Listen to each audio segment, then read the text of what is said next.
उत्साह और उमंग के त्योहार में किसी ने रंग में भंग डालने का काम किया, किसी ने व्यवधान डालने का काम किया, तो जेल की सलाखें उसका इंतजार कर रही होंगी। अब वह भाव नहीं, अब ये वो सरकार नहीं है जो दंगाइयों के सामने घुटना टेकती हो। ये सरकार तो जो जिस भाषा में समझेगा उस भाषा में समझाना भी जानती है। उत्साह और उमंग के त्योहार में किसी ने रंग में भंग डालने का काम किया, किसी ने व्यवधान डालने का काम किया, तो जेल की सलाखें उसका इंतजार कर रही होंगी।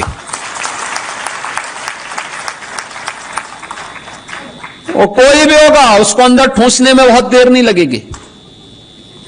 और इसीलिए बहनों भाइयों, पर्व और त्योहार शांतिपूर्ण तरीके से, उत्साहपूर्ण तरीके से, सौहार्दपूर्ण तरीके से एक दूसरे को बधाई देते हुए हमें मनाने चाहिए। और मुझे प्रसन्नता है कि गत 8-8.5 वर्ष के अंदर जो भी पर्व और त्योहार उत्तर प्रदेश में आयोजित हुए, सारे के सारे समुदाय के, होली हो, दीपावली हो, विजयादशमी हो, जन्माष्टमी हो, रामनवमी हो, रक्षाबंधन हो, ईद हो, क्रिसमस हो, गुरु पर्व हो, सारे पर्व और त्योहार शांतिपूर्ण तरीके से, उत्साहपूर्ण तरीके से, उमंगपूर्ण तरीके से आयोजित होते हैं। हर एक व्यक्ति अपने अपने पर्व त्योहारों को मनाए, अपनी आस्था का सम्मान करे। ये पर्व और त्योहार सड़कों पर प्रदर्शन की वस्तु नहीं है। ये सामूहिक रूप से अपनी अभिव्यक्ति को समाज के सामने प्रस्तुत करने का एक माध्यम होता है। लोग एक दूसरे से गले मिलें, सामूहिक रूप से विकास की प्रक्रिया का हिस्सा बने, अपने परिवार की खुशी को अपने समाज के साथ, समाज की खुशी के साथ प्रदेश के साथ, प्रदेश की खुशी को देश के साथ आपस में शेयर करते हुए हम आगे बढ़े। यही पर्व और त्योहार के पीछे का उद्देश्य होता है। अब वह भाव नहीं, अब ये वो सरकार नहीं है जो दंगाइयों के सामने घुटना टेकती हो। ये सरकार तो जो जिस भाषा में समझेगा उस भाषा में समझाना भी जानती है और अच्छी तरीके से जानती है। और इसीलिए आज मैं प्रदेशवासियों से कहूंगा, दीपावली आ रही है। दीपावली के अवसर पर लोग, हर परिवार, भारतीय परिवार कुछ न कुछ खरीदता है। एक इस अवसर पर जो भी खरीदे वो स्वदेशी खरीदे। स्वदेशी, हमारा कारीगर, हमारा हस्तशिल्पी, हमारा स्थानीय उद्यम जो कुछ भी बनाया होगा उसको खरीद करके अपने घर में लेके जाइए।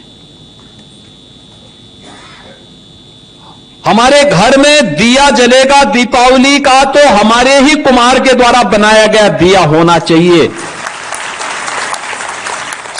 हमारे घर में दीपावली के अवसर पर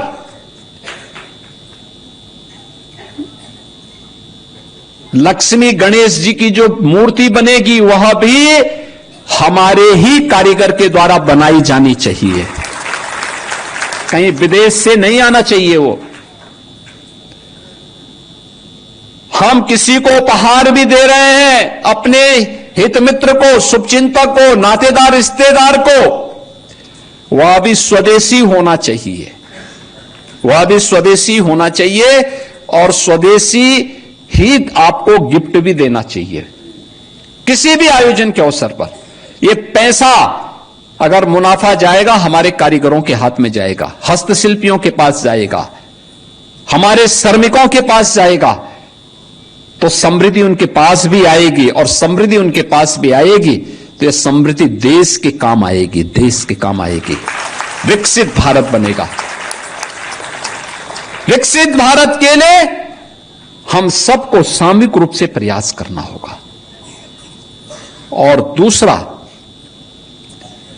पर्व और त्योहार में एक चीज का हमें और ध्यान देना होगा, और वह ये कि अगर हमने अपने परिवार की आवश्यकताओं की पूर्ति कर ली है तो थोड़ा सा उसमें से बचा करके किसी एक गरीब को जरूर कुछ सहायता करने के लिए तैयार होना चाहिए।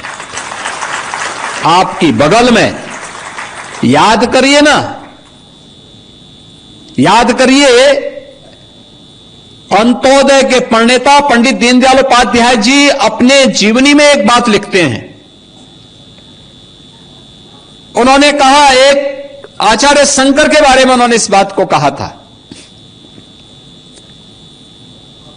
कि वे भिक्षाटन करते हुए देश के अंदर जब सनातन धर्म की मूल्यों और आदर्शों की स्थापना करने के लिए निकले थे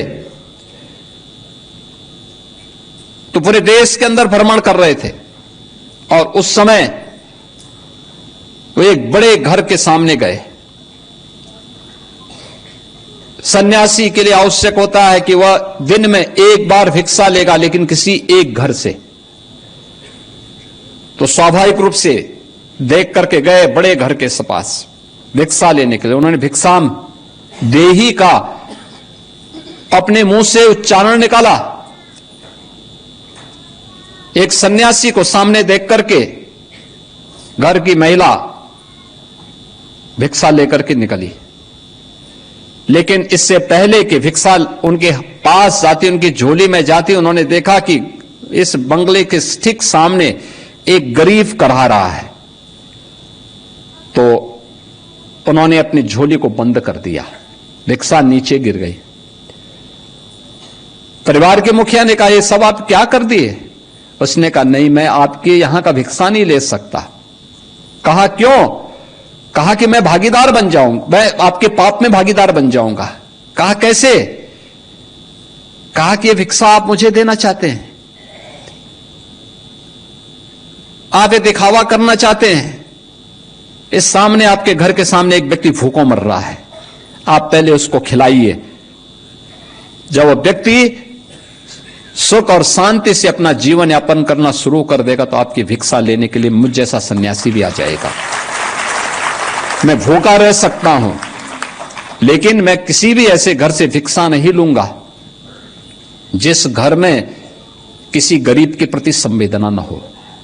और याद रखना इस बात को कि ईश्वर किस रूप में है कोई नहीं कह सकता, और हम लोगों को एक गरीब के मन में भी, उनके अंतःकरण में भी उसी ईश्वर का वास मान करके देखना चाहिए जो एक सामान्य नागरिक जिसको मंदिर के ऊपर देखता है। इसलिए उन सब गरीबों के साथ हम भी शेयर करें। जो कुछ भी हमारे पास है, थोड़ी बहुत सहायता किसी गरीब की भी हम कर पाएंगे तो हमें जरूर करना चाहिए, और पर्व का उत्साह और आनंददायक हो जाएगा, और भी आनंददायक हो जाएगा। और मेरी आप सबसे अपील होगी, पूरे प्रदेशवासियों से अपील होगी कि पर्व और त्योहार के समय किसी एक गरीब की सहायता जरूर अतिरिक्त करिए। आप अपने नातेदार रिश्तेदारों की सहायता तो करते ही होंगे, लेकिन एक गरीब को भी जरूर कोई ना कोई सहायता इस पर्व और त्योहार के समय देंगे। उन बच्चों को जरूर देंगे जिनको कोई पूछने वाला नहीं है, तो उत्साह और उमंग और आनंददायक हो जाएगा। मैं एक बार फिर से पूरे प्रदेश को दीपावली की हृदय से बधाई देता हूं। आज जिन लाभार्थियों को ये वितरित हो रहा है, वे अब जाकर के उनके खाते में वे सीधे जाएं, अपना सिलेंडर वहां पे लेने की व्यवस्था शुरू कर लें, या अगले 2 महीने तक ये सुविधा आपको प्राप्त होती रहेगी। कभी भी जाकर के लेकर के अपना सिलेंडर ले सकते हैं वहां से, ये आप कर सकते हैं। आपके इस आज के इस अवसर पर मैं एक बार फिर से 1,86,00,000 उन सभी उज्ज्वला योजना के लाभार्थियों को इस अवसर पर बधाई देता हूं।